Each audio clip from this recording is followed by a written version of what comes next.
अस्सलाम वालेकुम, कैसे हैं आप सब। उम्मीद करते हो आप सब खैरियत से होंगे। आप सब देख रहे हैं आयशा कुकिंग चैनल। तो आज एक नई रेसिपी के साथ आई हुई है गाजर के हलवा। गाजर का हलवा तो सर्दियों का ज़बरदस्त तोहफ़ा है। तो चलिए रेसिपी स्टार्ट करते हैं। तो यहाँ पे मैंने 5 किलो गाजर ऐड कर दी। हम आग में बनाएंगे, ये देख ले। आग भी बहुत ज़बरदस्त जल रही है। तेज़ आग पे बनाएंगे तो जल्दी हो जाएगी। तो ये देखिए मेरा चूल्हा है, इसमें मैं कुकिंग वगैरह करती हूँ। तो अब यहाँ पे हम इसमें दूध ऐड करेंगे। 5 किलो गाजर है और 3 किलो दूध है इसमें। ये 3 किलो दूध मैंने इसमें ऐड कर दिया है।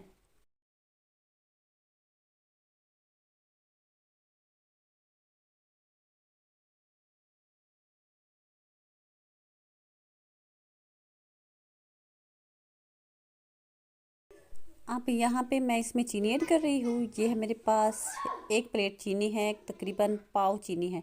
तो ये मैं इसमें सारा ऐड कर रही हूँ। अगर कम हो तो फिर मैं इसमें और ऐड करूँगी। अब इसको इसमें अच्छी तरह मिक्स कर लेंगे। चीनी जो है ये मैंने इसलिए इसमें ऐड किया है कि चीनी ने भी अपना पानी छोड़ना है, तो ये दूध के साथ इसका पानी भी खुश्क हो जाएगा। तो यहाँ पे देखिए दूध है वो अच्छी तरह खुश्क हो चुका है। अब इसमें मैं ऐड करूँगी अंडे। अंडे है मेरे पास 7 अंडे। देखिए ये सारे अंडे मैं इसमें ऐड करूँगी।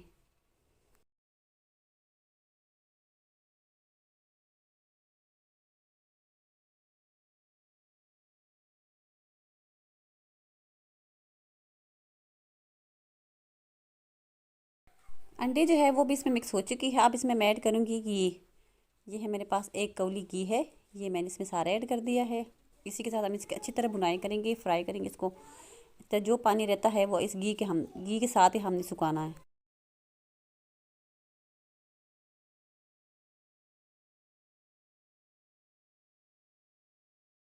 अब यहाँ पे मैं थोड़ी सी इलायची ऐड कर रही हूँ। ये सिर्फ और सिर्फ स्मेल के लिए और टेस्ट के लिए, थोड़ा सा इसका टेस्ट और स्मेल बहुत अच्छी आती है इसमें।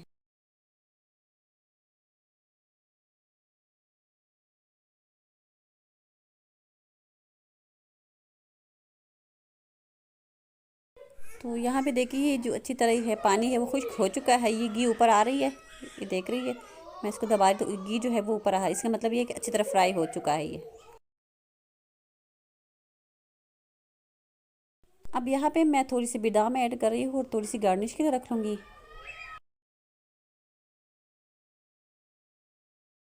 तो अब देखिए जो हलवा बहुत ही ज़बरदस्त, बहुत ही अच्छी स्मेल आ रही है। और ये मैंने गार्निश की थोड़ी सी बादाम ऐड कर दी है। और जायका तो बहुत ही माशाल्लाह बहुत ही प्यारा है। तो इसके साथ मुझे दे इजाज़त। अपना बहुत बहुत ख्याल रखिए। अल्लाह हाफ़िज़। और प्लीज़ ट्राई करें, मुझे कमेंट में ज़रूर बताइए कैसे बना है।